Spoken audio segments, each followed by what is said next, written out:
Bum, bum, bum, bum, bum, bum, bum, bum, bum. Hey, kia ora. Helen Brahms here, coming to you live from Surprise in Arizona. Hope you're having a super fantastic, sparkling day. Welcome to Before the Dirt Nap podcast number 1506, Tapestry of Life. And you're probably going, huh? That is the theme of our newsletter, our weekly newsletter that just went out today. So if you would like to join our newsletter, just sign up at beforedirtnapnewsletter.com. The link is scrolling across the bottom there. So what is the Tapestry of Life? Tapestry of Life is everything that happens in your lifetime. There are threads that create the tapestry of your life. Some of those threads are just specific to you. Some of those threads you actually share with other tapestries, with other people. So it's think of it as a journey of self-discovery. Oftentimes life is compared to weaving a tapestry.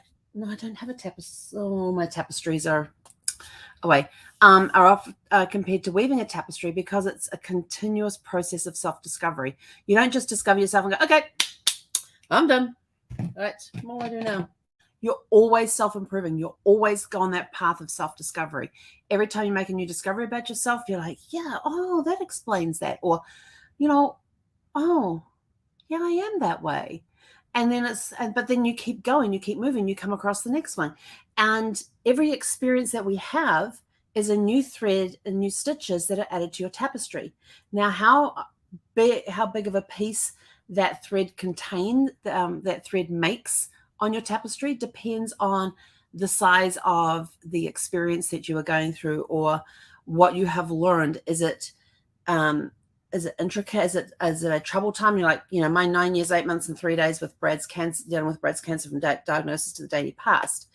That's to me is a big chunk. So it probably be a big chunk of my tapestry, but it'll be this intricately woven piece because you have the overall experience here or wherever it is on it. Well, we're putting it here on the tapestry. So you have the overall experience here, but there's all these little journeys that we went on in this one big journey. So we had this big journey of Brad's cancer. Then there were all these little paths and experiences that got woven in and out of all those trips to the hospital, the different treatments, learning more about the human digestive system than we ever wanted to know, learning the ins and outs of different chemo treatments and the side effects and all that, and all the different challenges that his health presented us along the way. They're all intricately woven into that patch that is his life. So that was part of his life. Now, he would also have on his tapestry a thread. Then my threads would connect with his threads on those similar experiences. Even if we experience them in different ways, we are connected because we shared an experience. So that's one way that you could do that. There's you've got the different shifts that go along with like technology, cultural, social norms, all of those sorts of things that are coming in that are going to influence us and the way that we view our life's tapestry, and it's going to create new little waves, new little intricate patterns and things. So your tapestry becomes this very bright, bold, beautiful, colored piece of work. And not only is the tapestry a tapestry of your life, you are the person who sewed that tapestry because of the different experiences you've had along the way. You share your perspective on different experiences you've had throughout life, especially like with being a grandparent. I love sharing stories with my grandkids, and especially ones I remember of their dads. I did this with my nephews, with my brother when he had his boys and all of that. He says, "Oh, let me come and sit here with auntie, and we'll talk about some of the things about your father and his childhood." And my brother turned around and said, "Listen to what she has to say, then come to me and I will tell you the truth." So we're weaving these stories in throughout our tapestry as we go, and it's sharing our past stories with future generations. It's reliving those past memories, because you could be going through a struggle in life or something in life, and it reminds you of a story that you had, and you're sharing with family members that story, and they're putting their own perspectives, especially if it was a shared a family Like if we go on a family vacation and the family's sitting there and we're talking about, oh, do you remember the time that we went da da da da da da da, and off you go into that little story. And they're like, oh yeah. Now you're pulling out those little threads and you're sharing those things and making them more colorful because of that memory in it.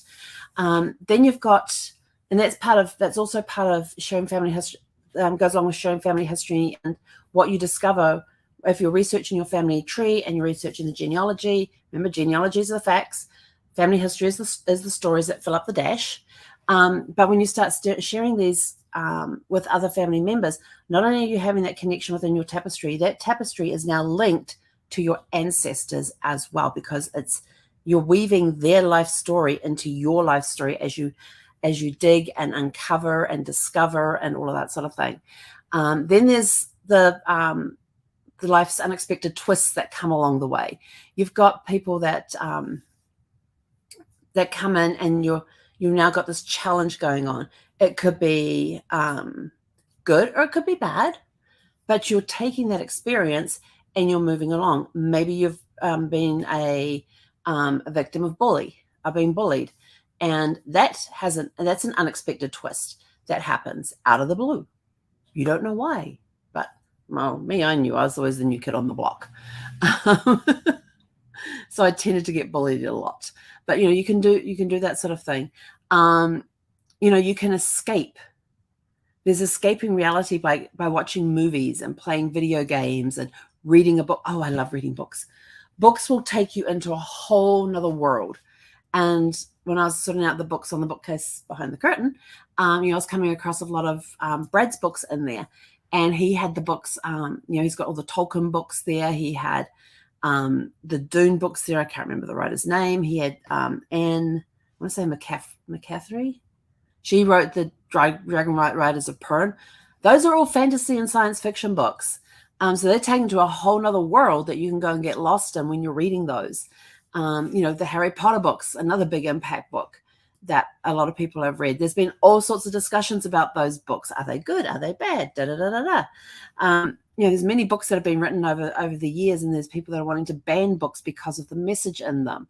I mean, some of my favorite books from childhood I can no longer get unless I'm really lucky in a secondhand store and find them, because they're no longer printed. They got removed because of the context that was in there, because of different stories. You had the Gollywogs, which were these black dolls. There was the Three Gollywogs, one of my favorite storybooks, and they were three Gollywogs who lived in a house, and a lot of people didn't realize there was three of them. So when the one story I remember is they go to get a jug of cream, and so one goes down to the store, gets a jug of cream, and walks home with it, and stops and talks to a neighbor. Then a few minutes later, one of the other Gollywogs comes by with his little jug of cream and walks past the neighbor, and the neighbor's like getting a little confused, and they start having this discussion. And then the third Gollywog goes in the store to get the store. Well, now the store owner is very, very confused, because now he's serving the same person 3 times, and gets very confused. And so the Gollywogs all come home with their little jugs of cream that they had just gotten from the dairy, and they share their experiences and stuff. And through their sharing of their experiences, they discover that the owner of the store thought that they were one person going back 3 times, forgetting that they had been there previous 2 times. And so they all went, so they made some cookies and stuff, and made some cookies and some hot chocolate, and took it down to the store owner so he could see there was actually 3 of them. But I loved those stories. They were just little short stories, but they got banned. I really don't know why, because they were really cool stories. And my Noddy books, and that was by Enid Blyton, and there's another series of books that she had called Noddy, and those were banned because they had a character in there called Big Ears, and they thought that was a target for bullying and stuff. And I'm like, really? You can't just take the good. Oh, and of course, Noddy and Big Ears slept together, which wasn't acceptable and stuff. But this is just children's stories that were just stories, just really good little stories for people and things. And as adults, we were looking at those stories in a very different light. And some people took offense to those, and that was just innocent children's stories, and they got removed. So there's a lot of my favorite books and stuff that got removed because of things like that. But that's the world that we live in. So those are experiences that get woven in there. But I love when I get to do my, we've got November coming up soon. I'm super excited about that because November is James Bond movie marathon month, where I get to watch a James Bond movie every night. And I start with Dr. No and go all the way through to, what's the last one called? No Time to Die. I think it is. Yeah, No Time to Die. And the first one, I can't tell you how many times I've seen it. The last one, I have seen it twice. That I can tell you. I've seen it twice. I still can't believe the ending of that one, though. But who knows? They're probably going to reinvent him and reinvent his character and everything else, and we'll have a whole nother part of the James Bond franchise carrying on. But that's part of my life, and I like that one because I actually share some of that tapestry with Zeffie, because the James Bond movies are the only ones that she will actually lay on the couch and watch with me. All the other movies, all the other TV programs that we do binge watching on and everything else, and she'll just go to sleep. James Bond, she actually, 2 days after I got her, she's laying there on the couch. She's laying there on the couch and she's got her head up and she's watching the James Bond movies. She was just staring up at the screen, and she did it the entire movie. And I was like, I got the right dog. One other thing you can use with your Tapestry of Life is looking at the good things that happened in there as well. So if you're having a particularly down day, go back and have a look at some of the brighter colors that are in your tapestry, because those are the good things that happen. Those are the positive things. They help you get that positive outlook. They help you get through difficult times. You've got those beautiful memories there that are these bright, vivid, bold colors. The bad stuff are kind of the muted, dark ones, but the tapestry is overtaken by, your tapestry could be overtaken by these bright, beautiful, bold colors, because you're embracing the positivity of your tapestry, of the things that have happened in your life. And you're practicing it often, like, no matter what happens, today is always super fantastic and sparkling. And, I say that to myself a lot. I'm going to bring that out on the 24th. I found my whiteboard that has that written. The first time I wrote that on there, I've never erased it off the whiteboard, and I found the whiteboard. So I'm actually going to bring that out on the 24th, which will be the 6th anniversary since Brad passed, and share that with you, so you actually get to see the actual board. It still has it written on there. Yeah, I just could not bring myself to erase it. I couldn't do it. Other things that make up your tapestry are travel adventures, and you've got the tapestry, you've got the thread where everything goes perfectly. It's the perfect cruise, it's the perfect land vacation, it's the perfect combination of both.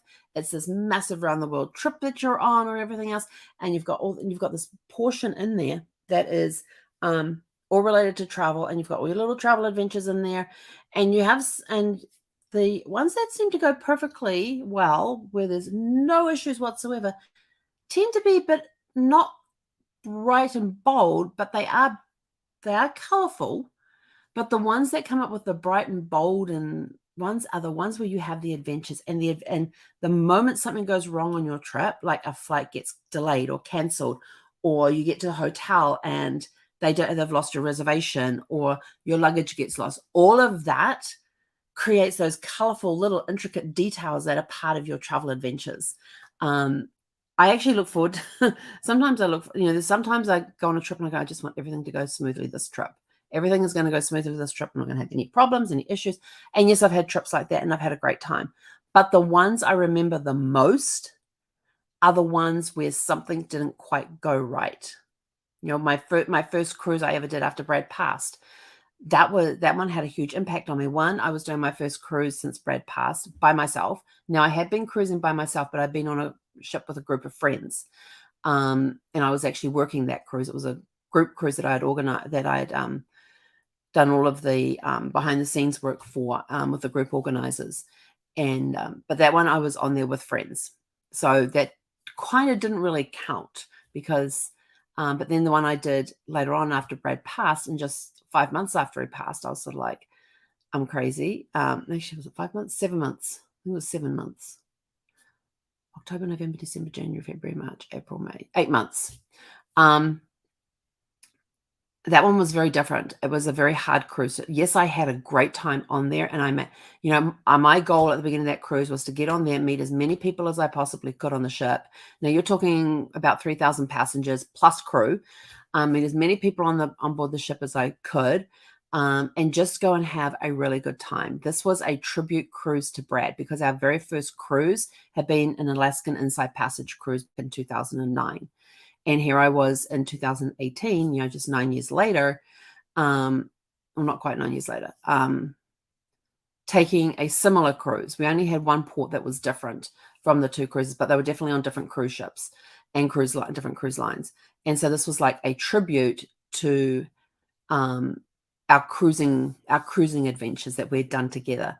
So it's but the cool part about the travel adventures and stuff, when you're doing those, you're getting exposed to different cultures.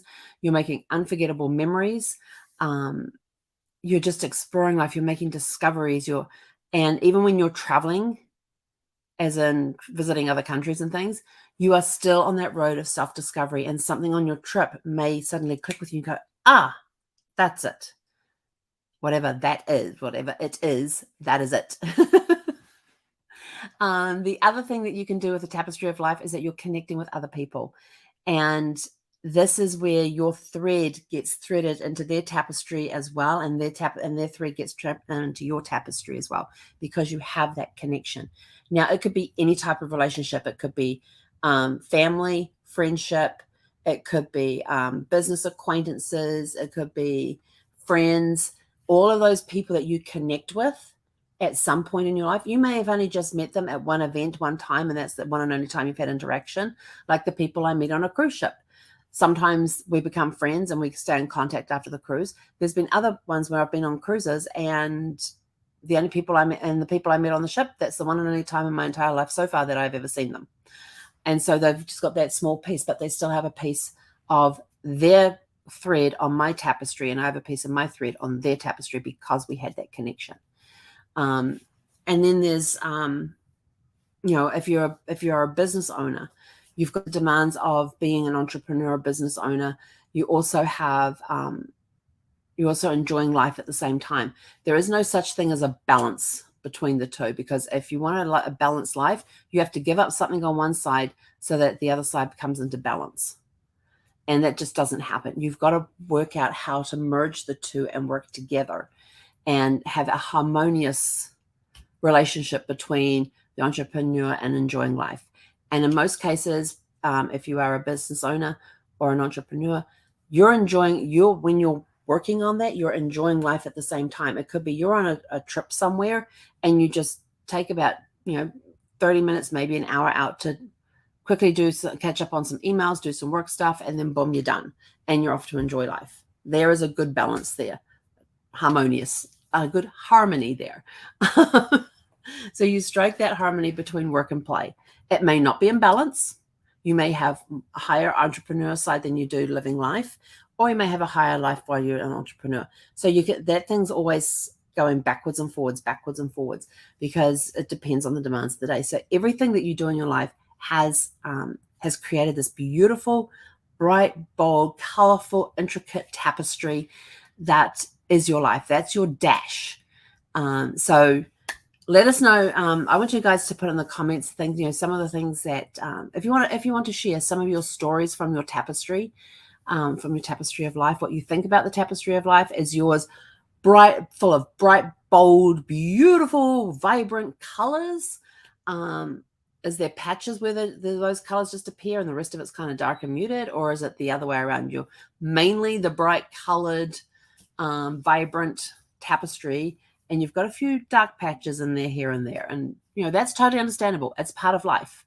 I have that dark area. Even though with Brad, the portion with his cancer, there's a few little dark areas in there from different challenges and stuff we went through, but there's a lot of bright and bold, beautiful, vibrant colors in there as well, because of what we learned along that journey, what we did along that journey, the experiences that we had. Some of them were negative experiences, but they ended up being having a positive impact on us. So that becomes a bright, vibrant, beautiful, colored thread that's in that piece. And there's this intricate little pattern going on in there. So what does your Tapestry of Life look like? Let us know in the comments below. Let us know what you think about the Tapestry of Life. Do you refer to it as the Tapestry of Life, or have you another term for it for something similar as well? But that's it from us for today. Go out, have a super fantastic sparkling evening, and we'll catch you guys back here at 6 p.m. Pacific time tomorrow evening. Hei konara.